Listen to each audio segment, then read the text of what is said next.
It turns out to be cheerleading, apparently.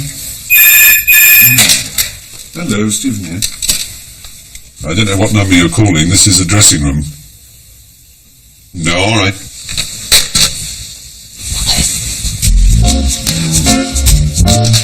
all the same old gang. Jamie, how are you, my darling? Nice to see you. My dear. You're Manic Depressive? Yeah. Oh, sorry, didn't I? That's all right. No, that's all right. No, that's all right. There's another me behind this public mask that is joshing and being amusing and trying to entertain. And sometimes it's a very miserable and despairing one, because I'm thinking, oh God, when's this going to be over? Sophocles and Socrates, the ancient Greeks that you and I talk about every day. There are times when I so hate myself, and I'm actually kind of sobbing and kind of tearing at the walls inside my own brain, while my mouth is, wittering away in some amusing fashion ho-ho about whatever it is. Television. Without television, you are nothing. I know that better than anyone. I always have voices in my head saying what a useless bastard I am, but the voice is my own. It is my own voice, just telling me what a worthless lump of shit I am. Are you surprised that I feel like that? I no longer am, because I know that it's the result of my illness. I have a disease of the brain that I share with 4 million others in the UK. It can be a serious condition. It's led me to being expelled from school, imprisoned for theft, and attempting suicide, all by the age of 17. Please welcome your host for the evening, Mr. Stephen Fry. It's tormented me all my life with the deepest of depressions, while giving me the energy and creativity that perhaps has made my career. It's called bipolarity, or manic depression. Until now, I've tried to cope with it largely by ignoring it. But I'm not so sure that that's been wise. I want to know how severe my condition is, so I've taken part in the world's largest study of bipolarity, which happens to be in Cardiff. The results have shocked me. 0 on that scale is somebody who has absolutely no features of being bipolar at all. From what you've told me, you would score probably about 70. You fit well into the realm of people who have, full-blown manic episodes. It's clear I have bipolarity more severely than I believed, so I've decided to think again about possible treatments, investigate what's now available, and decide if I have to change my life dramatically.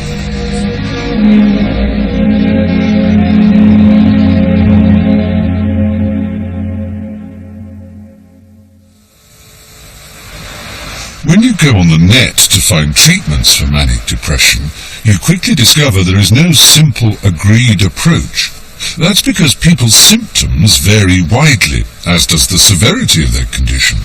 It's a complicated illness that's not even diagnosed until a crisis point is reached. That was certainly true for me.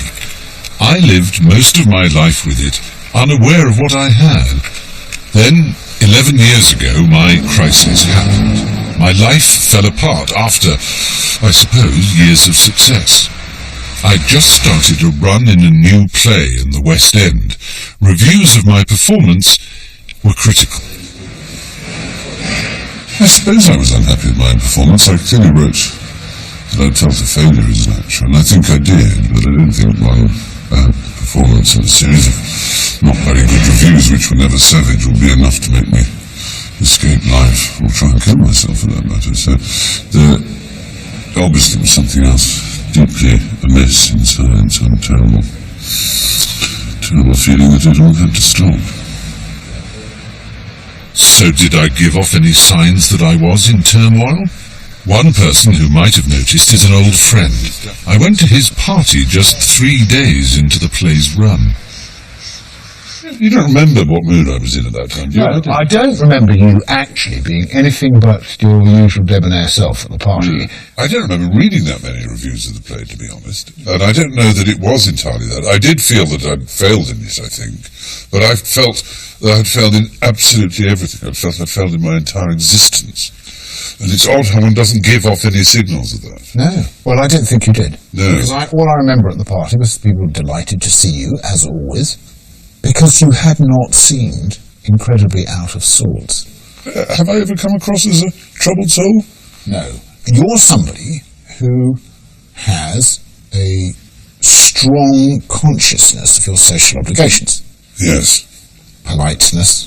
You're worried about how the other person feels. You want to make sure that they are engaged in conversation. It's John Cleese, who is, of course, famous for his interest in psychoanalysis. He did once say that my politeness would be, would be the destroyer of me.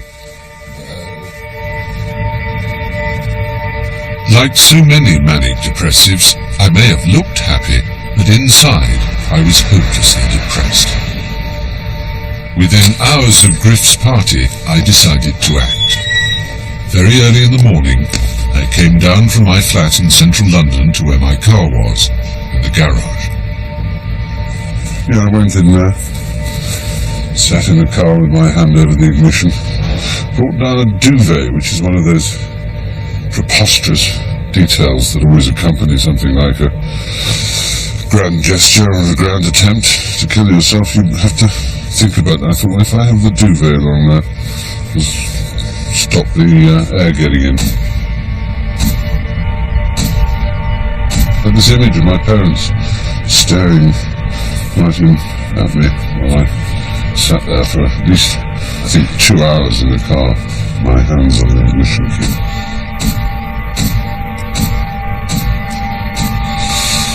And so I decided not to do it.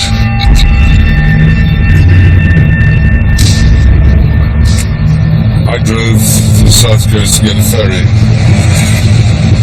far as the suicide was concerned, it was not that I decided I'd never do it again. I think it was more, I just delayed it. Like with elephants crawling away to die, they don't want to be seen. It's a primal feeling of ending and severing all connections with everything that you have been. I really believed that I would never come back to England.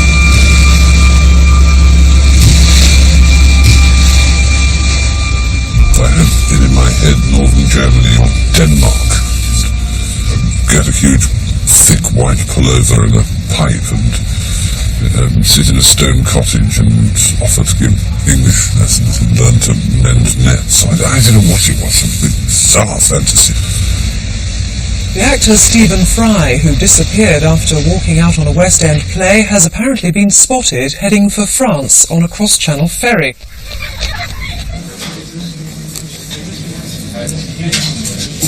Found myself in Hamburg, and I saw these rows of, newspaper headlines and Fears for Bride type thing.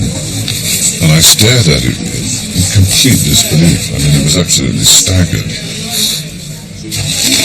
They all are worried that I've committed suicide. That's the awful thing, isn't it? I can't believe how many people worry so much. When you feel you can't go on, it's not just a phrase, it is it's a reality. I could not go on. And I would have killed myself if I didn't have the option of disappearing. Because it was that absolute. I just could not go on. And then Hugh Laurie got in touch with me, had a very shaky telephone conversation, because I didn't want to, cry on the phone and make him more worried at the same time. It's a mixture. You feel shame and you feel absurd. It's a very odd thing. I was away for a week. For my family, my disappearance was especially worrying. At the time, I don't know if I believe in sort of great sense of family, that nothing bad has happened, but it just didn't cross my mind. And I'm talking that, you might have been gone and done it. And then you rang me. You sounded rather small and lost, boyish. And I was absolutely terrified of saying the wrong thing to you, to frighten you about quite how enormous it had been back at home. The bit that, and still to this day, upsets me is that you flounced off in a lovey, hissy fit because of a series of bad reviews. And The reviews were sort of very... it's just Stephen Fry being Stephen Fry. I'm glad you reminded me of this. Tuning Smith said that Stephen Fry, of course, is not acting, he's just being himself. And I remember thinking, well, they seem to know who I am, but I don't. In some ways more troubled than ever, I quietly came back to London and was taken into the Cromwell Hospital. I spent 3 weeks here, and at the age of 37, a psychiatrist for the first time gave me a diagnosis of bipolar disorder. I don't think I'd heard the word bipolar before, but I do have extremes of mood that are greater than just about anybody else I know, and can occasionally go wild enough for it to be real trouble for me. So in that sense, bipolar fitted. Part of me resisted it, part of me thought, it looks like an excuse. Another part of me was immensely grateful and pleased to know that some of the extremes of my feelings and behaviour were, had a cause. With the psychiatrist's diagnosis came his advice for treatment. Like many other manic depressives, I was told to reduce the stress in my life, take time off, stop working so hard. I came here to Los Angeles, walked this beach every day, got surprisingly fit, and thought about his other course of treatment, the drug lithium. That's the standard medication 7 out of 10 of those with manic depression are advised to take. But it's an old-fashioned drug, discovered about 60 years ago, and feared for its power to take away feeling, all feeling, making you a kind of zombie. I refused his offer and have never taken it. In fact, I've never been on any medication since that first diagnosis. But now, with my condition appearing to be getting worse, I'm wondering if I'm wise. Until now, I haven't wanted my mood stabilized. But perhaps I'm wrong. Perhaps I don't need to fear the medication. I want to know how someone else in my business has coped, what choice they made. Now living in London, Richard Dreyfuss has spent most of his life battling bipolarity. As with me, it's led him into all kinds of scrapes. Like me, he eased the pain of his mood swings with street drugs and alcohol. Unlike me, he was willing to take what the doctors prescribed. Has that been the right choice? In every conversation, sooner or later, I get up like this, and we're gonna do this, and we're gonna go here, and I've recognized that at certain times my behavior has been capable of being off-putting, perhaps. I had screamed in faces of people who didn't deserve it. I had been, drunk and unruly and loud and awful, and I got into a car one night and I flipped the car. Last October, Dreyfuss wrecked his car in Beverly Hills. I was arrested. It was all public. Everyone knew about it. That's when I said to my doctor, you got to test me. There's something wrong with me that I would be behaving this way. So you're on a pharmaceutical regime. Can you tell us what you take? It's different things. It's things having to deal with manic depression and ADD and concentration and sleep and anxiety. And lithium. Lithium was the very first thing I took for many, many years. And now, 23 years later, I am just about not taking lithium. I mean, there are those who are very afraid of lithium because they think of it as some kind of pharmacological zombie drug. Did you find that when you took it? With lithium, I remember driving down Mulholland Drive one night, and all of a sudden, I was aware, after 10 days of taking it, that I had letterboxed. That I could feel this. It was an absolutely non-claustrophobic experience that took the top and bottom and said you could live here. And I was very happy to do so. I married with it. I had children by it. Reclaimed a career, if you want to put it that way. Ready to go! I'm coming around again!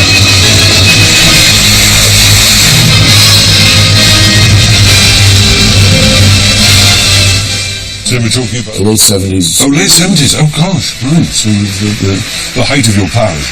Richard Dreyfuss in The Goodbye Girl was named the best actor. I changed dramatically. I said to my doctor once, I have become a person I admire in the last few years. I have wept more. I have said I'm sorry more. I have succeeded in endeavors that were impossible and blah, blah, blah, blah, blah. And I could not have done that without this courage. And he said to me, it's not courage. It is the absence of anxiety. And that is as true a statement. Richard said yes to lithium and other mood stabilizers, and it's clearly helped him cope with severe manic depression. Perhaps I've been too hasty saying no to it, but I'd like to find out how medical science justifies dependence on drugs. Because, as Richard tells me, once he was on them, he's had to stay on them. That's what brings me to Aberdeen, and a psychiatrist with strong views about taking the medication. I mean, here are your mood stabilizers, for example. Lithium. I mean, lithium was used for periodic mood disorders 2 centuries ago, but it was also used as a treatment for gout. And it was believed to have health-giving properties. It tastes salty, but it's not a good idea to sprinkle it on your food if you... It's dangerous, it's toxic. It's toxic. Yes, for the kidneys and for various other things, isn't it? It's not Indeed. particularly healthy. That's the reason why, when folks are taking lithium, they have to have regular blood tests. So those who say, "Oh, lithium is a zombie pill," it's a kind of chemical pharmaceutical lobotomy.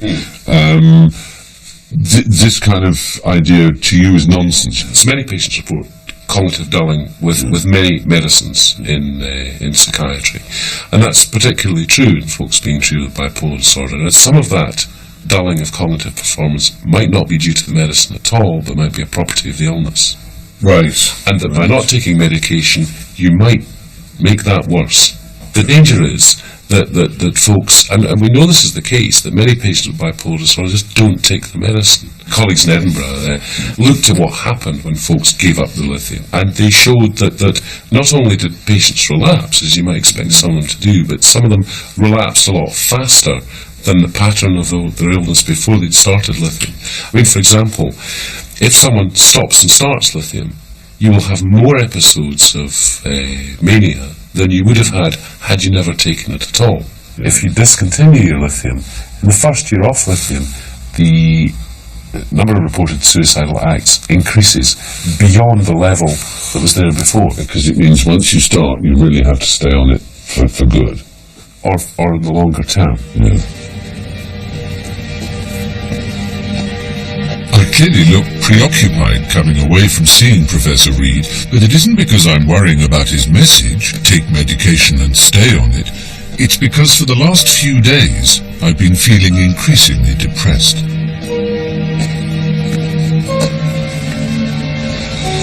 Very sort of black stage at the moment, and would love to be somewhere else other than here, frankly. I'm fully aware I'm a very awful person to be with. I find it difficult to meet people's eyes. I find it very difficult to connect to people. I find it very... I just want to be alone, frankly. I just pray a little fast, basically, because it's fucking irritating, and I hate myself for it. I mean, I've never thought that I hear voices, but I do have a voice telling me I'm a complete cunt all the time in my head. Usually when I feel like this, I hide away. I can't this time. For me, that numbing kind of depression comes 3 to 4 times a year and lasts a week to 10 days. I spend the time in the house, staring at the ceiling, still afraid to take antidepressants or mood stabilizers like lithium. So as you can see, I'm still very much in the grip of mood swings, but also still more afraid of the medication than the illness. Surprising as it might seem, this is a common reaction among manic depressives. A couple of years ago, I read a newspaper article by the parents of a 27-year-old girl called Zoe Schwartz. I wanted to talk to them about what was in Zoe's mind during her last depression. 7 o'clock she hadn't come. I said, let's ring the police after supper. And all at 7:45, the police came. In a flash I knew what had happened. She went up to the end of the platform and she jumped very high. And the train driver then said, he hit me at face level. She'd had it all planned. Zoe was 27 when she killed herself. She was beautiful, articulate, very bright, with a master's degree from the London School of Economics, but she'd also spent almost 10 years trying to hide the symptoms of an illness that had already led to suicide attempts. Hello! Looking back on it now, what I know, and I do realise she was going up and down. Yeah. But she hid it from everyone. She would never accept it, she would never admit it to herself, and had she admitted it, maybe she could have been helped. This issue of people refusing to accept that they have it is a particularly difficult one. And did she imagine, was it pride in a way? That's what her best friend said. The week after she died, her best friend came, we were all together, and she said it was her pride killed her. And she was writing in her diaries, all of which I found after her death, about these panic attacks, about these terrible fears she had, which she just hid from, presumably, herself, to some extent, because she never talks in the diaries about being mentally ill, she just talks about fear. Yeah. But she hid it from everybody. Despite the front Zoe put up, a breakdown eventually led to a diagnosis. She was presented with drugs to stabilize her moods. She resisted them. She used in her diaries the phrase, I don't want to be one of the lithium generation. It's a very modern phenomenon. Zoe was cut out to be a success. Her friends were successful. She had some very close friends from school. They were all successful in their way. And she was desperate to be a success. And the idea that she would be a basket case for all her life, that she would be taking lithium to bring her down, to sedate her, she could not accept that. Went into the hospital for a few days, and then she walked out. She hated it. She hated the people on lithium. Hated it. With a lot of gowned people with lithium shuffling around a hospital, and she would naturally think, I'm not supposed to, that's not my life. That dread seems to have propelled Zoe to her death. She talked to the psychiatrist who came to see her every week or every 2 weeks, and she told him she wanted to kill herself. She died on Tuesday at 20 minutes past 12, and he rang us up on Wednesday at 9 o'clock, and he said, I think she did that yesterday because she didn't want to come into hospital and take lithium. She was really frightened of lithium. She was really frightened of hospital, and she felt there's a terrible stigma. That stigma is very, very important, and I really do hope that you, Stephen, will be able to do something about that in this program, because this is so harmful. It's revealing that Zoe saw going into hospital and taking drugs to calm her not as stages on the way to helping her recover, but as treatment she couldn't bear to undergo. It's that fear that medication will reduce people to vegetables, that image of One Flew Over the Cuckoo's Nest, helpless patients made passive zombies by electric shock treatment.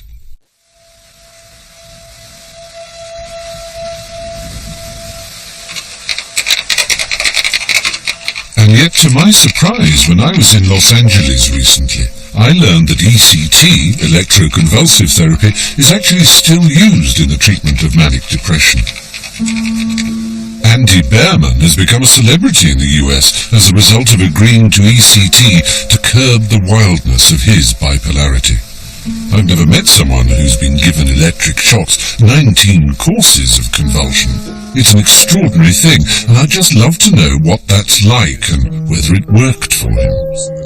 So the next day I was in the hospital at 6 a.m. I was laying on a gurney, wheeled into a room. They connected the electrodes, they put the bite block in my mouth.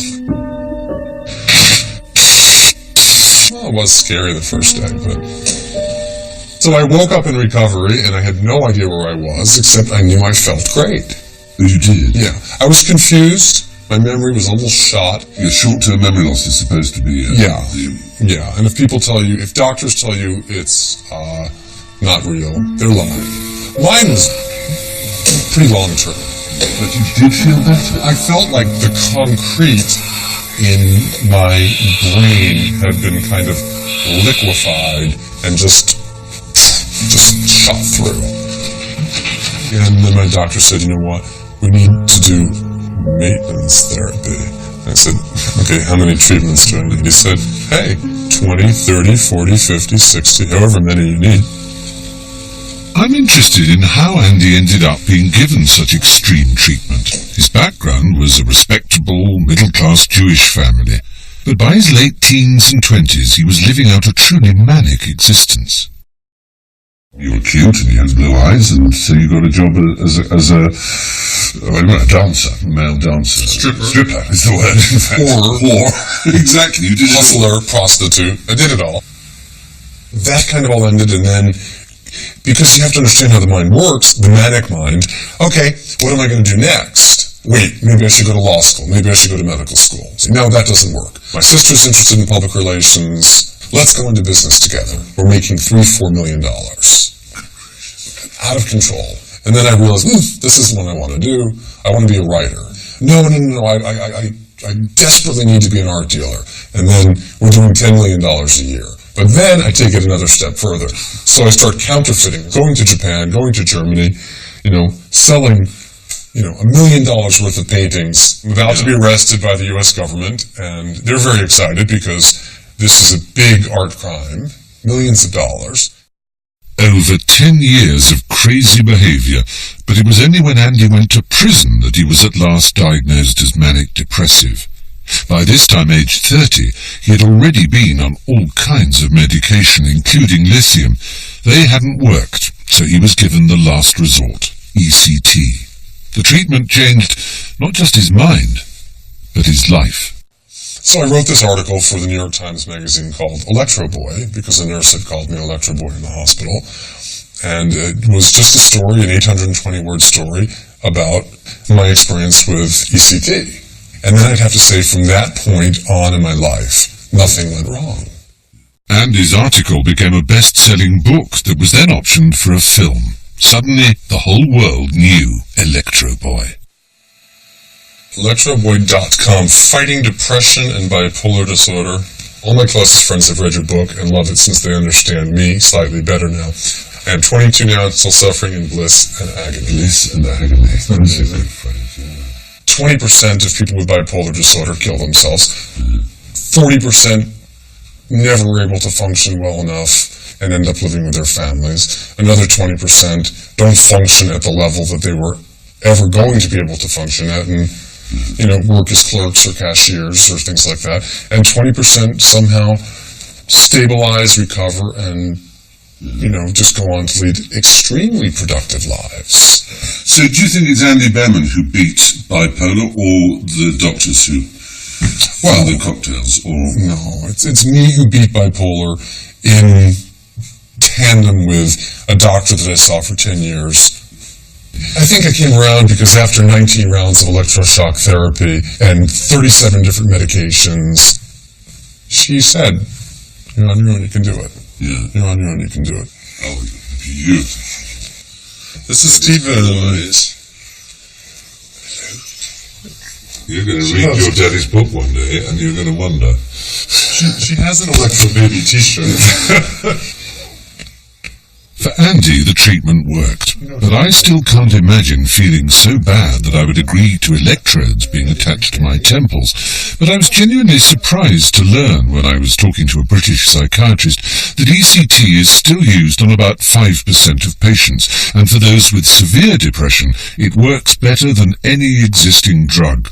It's only the terrifying images of when it was used in the early days without anesthetics and muscle relaxants that ensure the stigma around ECT remains. The same stigma surrounds mental hospitals and psychiatric wards in the treatment of manic depression. About 7 out of 10 manic depressives will have to enter hospital when they have a severe episode. They'll go either voluntarily or under what's called a sectioning order. Sectioning sounds to me just as dark and controlling as ECT, so I went to a psychiatric ward in East London to see if my fears were justified. It might sound silly, but I think that's probably one of the most powerful pieces of paper in the country. Really? I'm not joking. That's a section. That's a section. This is a section. You know that phrase, you should be certified? You know, he's certifiable. That is the process of certification. In modern day language, basically, I'm licensed under Section 12 of the 1983 Mental Health Act to detain someone for the protection of their health, their safety, and increasingly in this risk-crazy world of ours, the safety of others. That's all important. Yeah. And two doctors and a social worker can complete this form, and this form will forbid someone from inheriting a will, leaving the country, applying for a passport, instructing a solicitor, voting. I'm not joking, you are not a citizen, technically, in the eyes of the law, once you're under this. This one says assessment. Now, this is a kind of getting to know you kind of section. Right. I mean, this section, section 2, notice it's got nothing about treatment. You can treat if you need to, but the essence of this is assessment. In other words, you've got 28 days to get to know them, to get to know why they've come to you, what their biological rhythms are like, their eating, their sleeping, their thinking, their feeling, what's been happening to you in the last few months. In other words, how did it all come to live? Welcome to Tube Ward. This is an acute adult open ward, right. No locks on the doors here where people can come and go. They're pretty good with their legal status, of course. And this is pretty much it. It's a mixed ward, 16 beds. Every single patient has a room of their own. This is the modern equivalent of the Victorian Asylum. Well, it's like a student's, kind of JCR type thing. It's got a bar football and a television and institutional-ish sofas. But what is perhaps unlike a student is the kind of stuff that goes on in here. I mean, you wouldn't believe it, but these walls see more than their fair share of shrieking and despair in their time than most walls do. I've never been inside a psychiatric ward before, so that was rather reassuring. But it must still be a harrowing moment for the family and friends of a manic depressive when they feel they have to put a loved one inside. An old friend spent years as a psychiatric nurse watching that struggle. Did you regard it as a very serious step to section people? Well, I think it's a hugely serious step to section people. Obviously, the vast majority of people who are hypermanic or in a manic phase of a bipolar illness, what they don't have is insight into their illness and behaviour.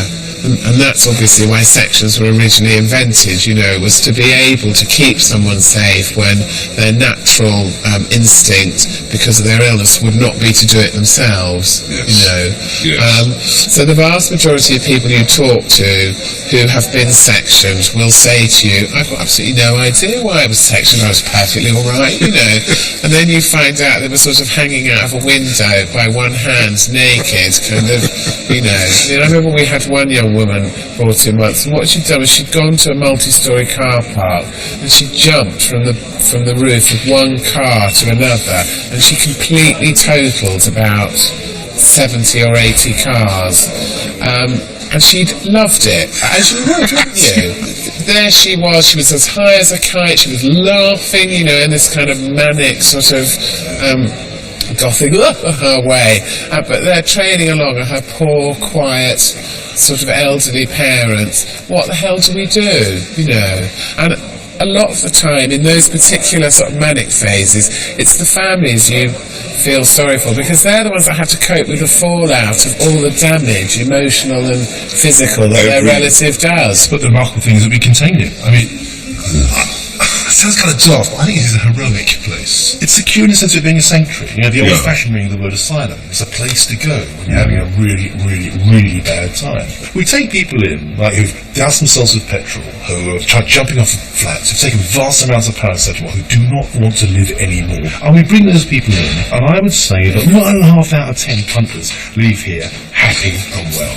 Now, if that isn't a result, I don't know what is. Pessimism has always dominated our thinking about mental illness. It's just like the ghost of stigma reinventing itself as despair in this particular case. The idea is nothing you can do. That's complete nonsense.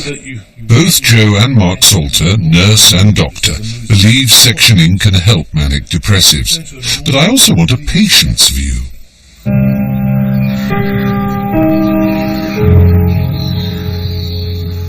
Bethlem Psychiatric Hospital in London gave the world the word Bedlam, the place for lunatics. Liz Miller knows this place well. She was sectioned here twice when her mania went out of control. Does she think being locked up with other mentally ill people helped her to recover? The first time I was sectioned, I was in my flat with a couple of friends cooking supper. It was part of my mania, was driven by kind of fear and anger. And there was a knock on the door, and it's just like the KGB calling, and there was a policeman, a social worker, and a GP, and they'd come to get me. It's the paranoid world I was living in. I knew they'd come and get me, and they did. Did you resist physically? Yes, I did. So you got a quick injection, presumably? Well, at that point it's the police, and basically they overpower you and handcuff you. So does this bring back memories? That's your loony wing there. It does actually. Yes, it does make a cold shudder. Was it very secure and all locked? Yes, we all had our own room. Saying you can't make a phone call, you can't tell anybody where you are, you don't have money. It was a week before I had a toothbrush. They inject forcibly for the first with days. Antipsychotics? Antipsychotics. And lithium as well. Right. And did they help? I mean... I don't... Yes, I think they did. I think in the acute psychosis they sedate you sufficiently so that the brain can begin to put things back together normally.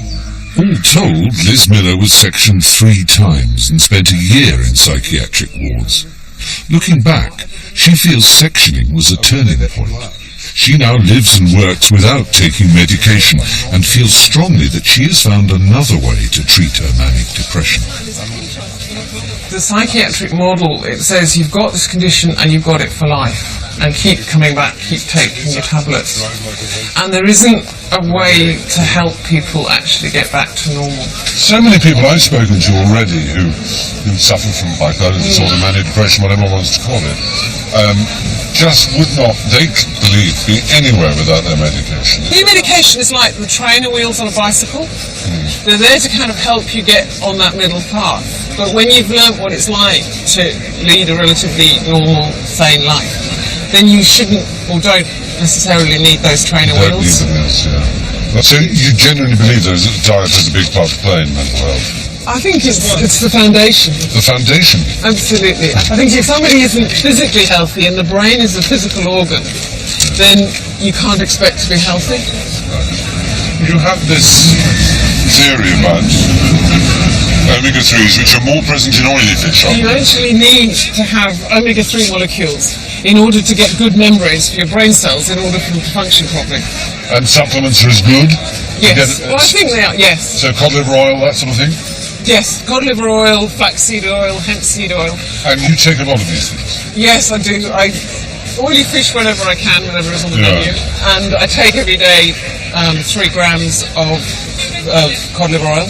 And you're pretty sure that your decision not to go on medication, but to do other things we talked about, like slowing your life down, and this kind of attention to things like empathy, is part of your being able to cope? Absolutely, yes. What makes Liz's views even more interesting is that she's a doctor. She left university as the best young neurosurgeon in Britain. It was 6 months after that she was first sectioned. Right, and you've got an MRI on the 20th? Yes, I'm on the waiting list for cancellation. Despite sectioning, Liz was never struck off. She returned to work as a GP, but just part-time to help her control the stress. I want to know if it was, or indeed still is, difficult to get work. It's difficult to know. We've a long way to go till mental health is just accepted as part of every day, part of the rich tapestry of life. Certainly a few years ago I would have said definitely that one wouldn't get the job. Have you ever actually held back details on your past? I have. Certainly in the early days I lied unscrupulously and I recommended other people to lie. The situation's changed in the last 5-6 years and because of the Disability Discrimination Act, Disability Discrimination actually makes it unfair to discriminate against someone on the grounds of mental health problems. And the practice that I was working general practice, it's almost like I'm their token loon. I'm their proof that they have a modern approach to medical care. They've got one of their own. As both doctor and patient, Liz is convincing. But Liz says when she talks to psychiatrists about how she has a job and manages her manic depression, no medication, special diet, less stress, they're reluctant to believe her. Wait and see, you'll have another episode. Well, for 15 years she hasn't. I, on the other hand, as you know, do have episodes, not breakdowns as in 1995, but sufficient to worry those around me. The QI dates, at last, we've got them all. Oh, so have we? do you want to put those in? My sister Jo helps look after my work schedule, admittedly one that would horrify Liz Miller. But I can't seem to live life part-time. I have to work hard, even at the cost to my family. Then prepare to scream, probably the heaviest, 15, 16 and 17. I know. I can't go to New York on Friday, but I could go on Saturday and Sunday and come back on Tuesday. Good night. I can tell from the minute I hear your voice what mood you're in. When you came back from Peru, and you were wildly depressed, and I was terribly worried about you. You just took to your bed for... You were black. Yeah. And somebody else who'd seen you rang and actually said, I'm terribly worried about Stephen, I'm not quite sure what to do, I don't know what's the matter with him. I was a bit sick with worry, and I can't remember if I thought, oh my God, here we go again. Because I enjoyed myself in Peru, and it was coming back and being... there have been times when I've been worried about you, especially when you've been away, and I've just rather hated that sort of hotel room coming back on your own.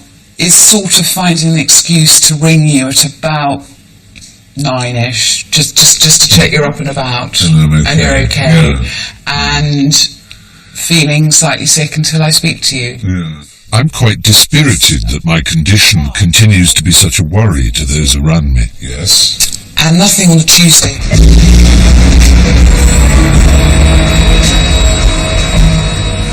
Manic depressives are notorious for just going with their moods and not treating their illness seriously enough until it's too late.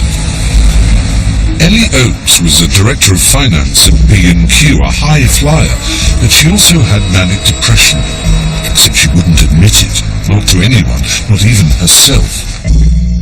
As a result, Ellie took no medication. Her symptoms got worse, and eventually she lost her job, her marriage, and nearly her children. I want to see her because of the individual way she's turned her life around. With an accountant's eye for spreadsheets, she began to keep a mood diary. When I first did this graph, I was surprised that it looked like this, because I just kind of take each one as it comes. I don't think about it. You rate from 0 to 3 your mania, and from 0 to -3 your depression. So 0 is, as it were, a stable mood, and the highest it goes to is 2. I notice it peaks at 2.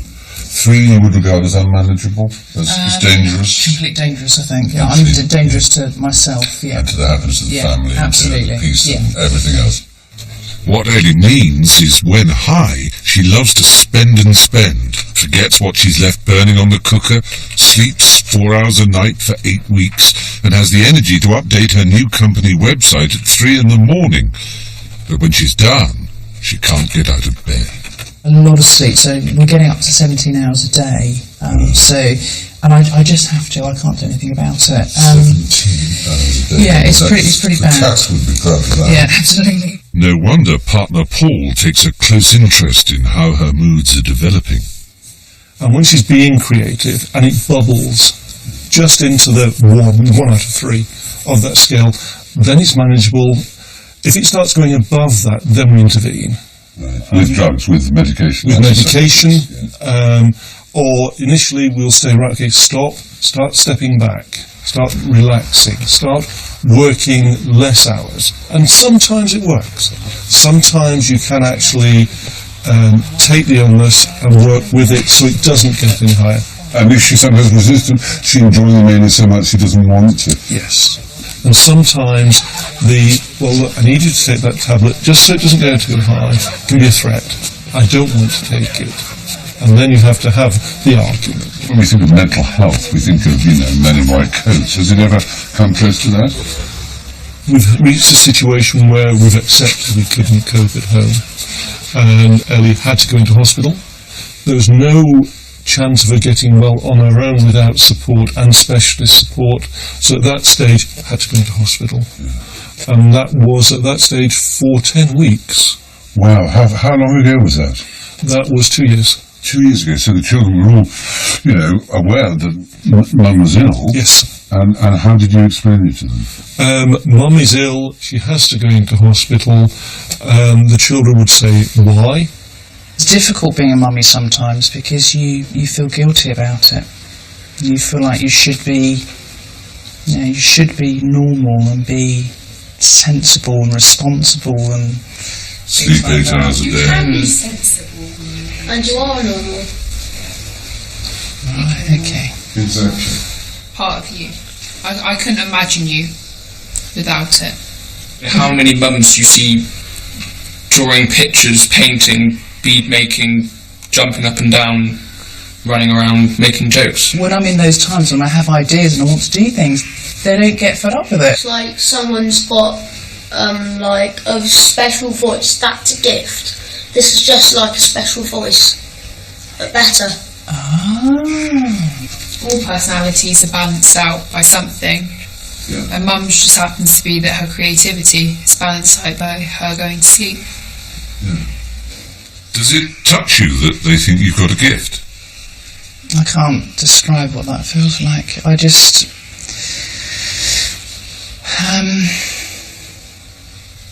It is really touching. It is, isn't it? Yeah. Ellie's mood diaries clearly let her see the big picture of her condition, and I'm impressed at how open she is with her family about her moods and behaviour. I've never mapped my own moods week by week, year by year. Perhaps that allows me to avoid seeing just how frequently they occur and how strongly they shape my life. An obvious manic sign for me, as it is for Ellie, is excessive shopping and spending. Now, psychiatrists encourage manic depressives to notice wild behaviour and then hold it in check. To that end, they not only offer drug regimes, but more and more psychotherapy. One talking therapy that they say proves useful is called CBT, Cognitive Behaviour Therapy. It emphasises changing how we think about what we're doing. I've never tried it, but I've often worried about how I shop when I'm manic, so I've asked Jan Scott, an expert in CBT, to come and try to help me keep things under control. I've probably got about 9 digital cameras. How many pictures do I take? None. Absolutely none. Have you seen that? Here we got sat-navs. I've got about 5 sat-nav. Digital DVD projector. That's an interesting thing to have, don't you think? What people always tell us is it's that it is driven. It's almost like an addiction that they don't feel able to stop it. I think I have 12 computers. I must have something between 14 and 20 iPods. I know a fair number of people are in for toys for the boys, but they don't have 14 iPods. They don't have 13 computers. I tell you what it is. What you've discovered is that I'm insane. I'm actually mad. Good to see you. I'm really well. How are you? Oh, have you got the new Mac Mini? Yes, I'd love to. That's fantastic. People do it, and they feel even more stimulated, more excited about it, and it feeds into this desperate, vicious cycle. And so one of the things we try and do with people is to recognise it absolutely right at the start of when they're becoming hypomanic. It's not to be a killjoy here. Yeah. Is this because you really want this? No, this is really practical and sensible, believe me. Yeah? This is brilliant. You've only got 12 at home. Yeah, but I know what you mean, but see, I'm making sweat now. Could you stop yourself? Probably wouldn't. I mean, in the mid-80s, I had 11 motor cars. It is my treat, and I'm aware that even if it were irrational, the fact is I worked so fucking hard that this is the few moments of pleasure I get. Supposing somebody turned around and said, look, this is going to cause trouble if you do this. If you go home with this today, you know, it's going to be a bit of a fight on. I'd stab him in the throat with a pencil.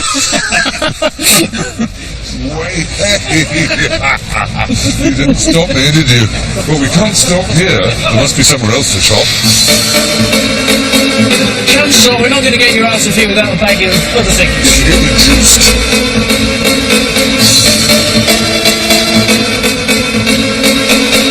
I've got it on record. Yeah. I've got it twice on CD. And I've got it, of course, on You've got it on your iPods. iPod, if you could only find it. But you're more jolly.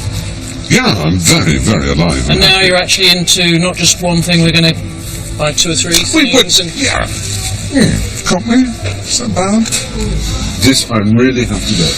When I go into a shop, I can come out £10,000 poorer like that. I haven't got this one. Don't do it. Sure. There are certain things I look for, which I'm just always praying will arrive. One is a box set of Preston Sturgis movies. Very hard to get. Palm Beach Story. So they're not likely to have them on display, they're more likely to have to order them. If they order them, I'm not going to bother. I can't order them and then come back a week later. It's got to be there. It's got to be there. It's got to be in front of you. I know I'm mad, aren't I? This is a hunt, right? Yeah. Now a man goes out of the village with a spear, looking for the gazelle or the kudu or whatever, you know, the antelope, whatever he's gonna spear and bring home. Now you don't get to a hunt and have a little sign saying there are no gazelles in the jungle today. Please book one and come back hunting tomorrow. You've got to have the joy of the kill. This is my jungle. This is where I go out and forage. So and if it's and it's the hunt is all, and the smell of it in your nostrils, and if it's just someone tapping the keyboard and saying come back in a week, well, DVDs is another one. If there's any film that's come out, I have to have its DVD. Even films that I know I'm interested in alone. Spider-Man 1 and Spider-Man 2, the chance of me watching them were extremely remote. So I've got all these, but I had to buy it. You're looking at me with narrowed eyes. No, don't, you're so cruel. You're just so mean. I can't believe it. We found it. The delivery of the thing that you really wanted may release the endorphins at the time, but there's a big down afterwards. There's a crash. Do you feel guilty? Yeah, there is a feeling of guilt and squalor. A slight squalor. Unlike in analysis where you might be trying to look at subconscious processes, you're actually trying to look at the thoughts that people have that are very prominent in their mind, and you can use that to look at how that influences their mood and their behaviours.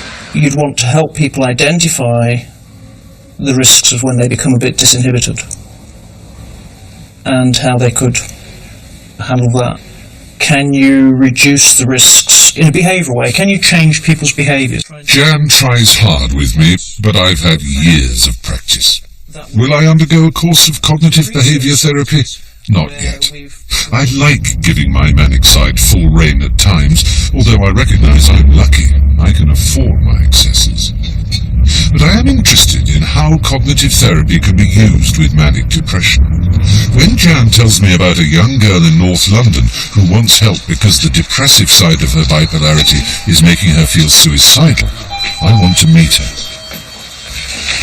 Cordelia? Hi! How nice to meet you. I'm Stephen. Hello. Hi. Teresa. You're Cordelia's mother, yes? Very nice to see you all. Come in. I mean, that's what you say. Yes. Gosh, what a house. Go down the steps. The photos on the wall tell the early part of Cordelia's story. A clever girl at school, a photographic memory for learning, and a creative urge to write a novel at 14. Then Oxford. But that's where the symptoms began. A third of each month she'd be depressed, the rest manic. By the time of her finals, her memory had gone. After university, her condition worsened, and she was eventually hospitalised. What's If you want to look at the mood scale, it's in the kitchen. Oh, I'd love to. 8. Inflated self-esteem, rapid thoughts and speech, counterproductive simultaneous tasks. Yeah. Yes, I recognise That's that one. about where I was when I was in hospital, about 8. No, I think you were at 9. I was not in touch with reality. I was not paranoid and vindictive. Cordelia's manic side frightens her mother. Nice clothes. Look at it, looks like a nice every time I go to the station to meet her, I remember the night that she didn't come home. I met every train, every hour, just hoping and hoping that she'd be walking down the steps, and she wasn't. She'd just allowed herself to get picked up by somebody in a bar, or she'd picked him up and she'd just gone back with a stranger for the night.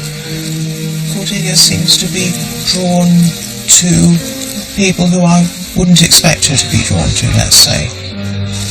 When I think that she's getting a bit dangerous, I just don't let her out. Right. Or I go out with her. It's going to get worse. This is the thing, Stephen. I am not going to be a lawyer or a doctor or something with my illness. I'm working part-time as an assistant at a literary agency. I've been an assistant for 4 years, and I'm doing a part-time MA. I cannot work full-time. She depends on us for absolutely everything. Do you seriously think then she can't cope without you?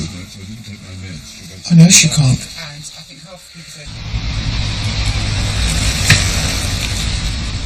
When we're left with Norman on his own, the story doesn't work for me, and I just found it quite depressing. And I was wondering if just I didn't get it.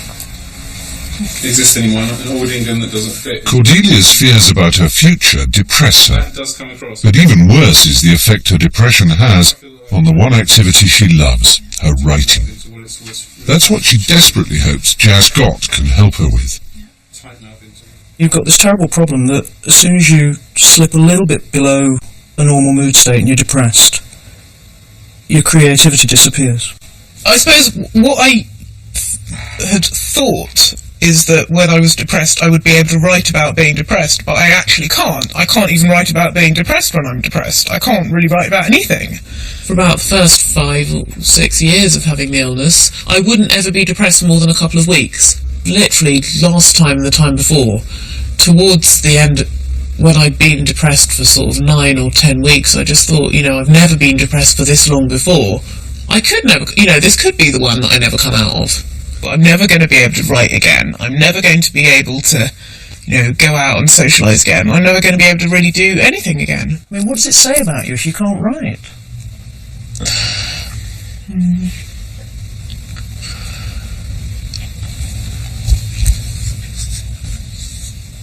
What's going through your mind?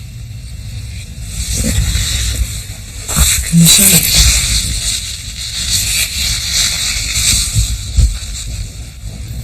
She's upset. She's picked up her bag. She looks as if she wants to walk out now. I find watching later and talking Cordelia through her feelings very moving. It's fascinating to see how Jan uses cognitive therapy to unpack the deeper emotions within Cordelia. But the most important thing I felt here was that she was identifying something so fundamental to her view of herself. And there's a point at which she can't even say the words about how she feels about it. This issue of she had grown up being seen as exceptional, and she felt the illness had taken this away from her. I don't mind a bit of weakness in other people, if it's sexy sort of weakness. I hate weakness in myself. I think of myself as very strong and glittery and shiny and funny. Right. The writing is something that I'm good at, and that. So if you can't do that, that's the final straw. Yeah. Self-esteem is partly tied up in her ability to be a writer, and she's had a lot of positive feedback about that in her past. Yes. And we've got to actually address that in terms of her beliefs. Because otherwise it becomes this vicious cycle, and it becomes very dangerous because she potentially could become quite hopeless. And that makes people very vulnerable. Generally thinking about suicide and death is not good for me at all. So I don't want to. With the stigma that still surrounds mental illnesses like manic depression, I thought Cordelia was very brave, allowing me to witness such a private moment. Like the others I've met, she was prepared to be seen and heard, so that all of you know better about the illness we suffer. Just like me, Cordelia has come to accept that she has a chronic condition that will be with her for the rest of her life. That's a painful realization. But she also learned from Jan Scott that it's like having asthma, and that while it's always going to be there, the key for most people is in finding ways to reduce the attacks and to make them less severe. That's where treatment comes in. Cordelia accepts it, but what about me? After all I've seen and heard, I'm still unsure. I feel reluctant to embrace a life on medication, but I do fear the intensity of my moods and where they can lead. As I say, I don't want to kill myself. I wouldn't mind dying. It's a terrible thing to say. And I hear myself and I think, oh my God, my mother's going to hear me say that. And I think, how awful, Stephen, what do you mean you wouldn't mind dying? It's a terrible thing to say. And all those who love me would say, what an awful thing to say. But a lot of them would say, yeah, I know that feeling too. And yet, as with all bipolars, there is this other side. I love my condition too. It's infuriating, I know, but I do get a huge buzz out of the manic side.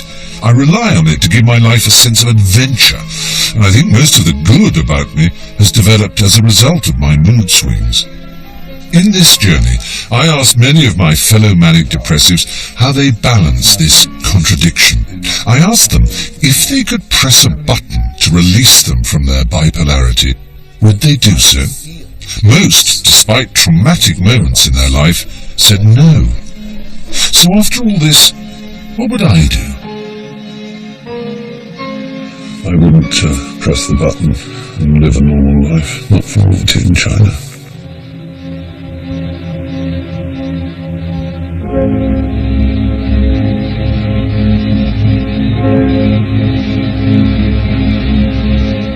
You can find out more about manic depression and treating the condition by logging on to bbc.co.uk/health or by calling our helpline on 08000 1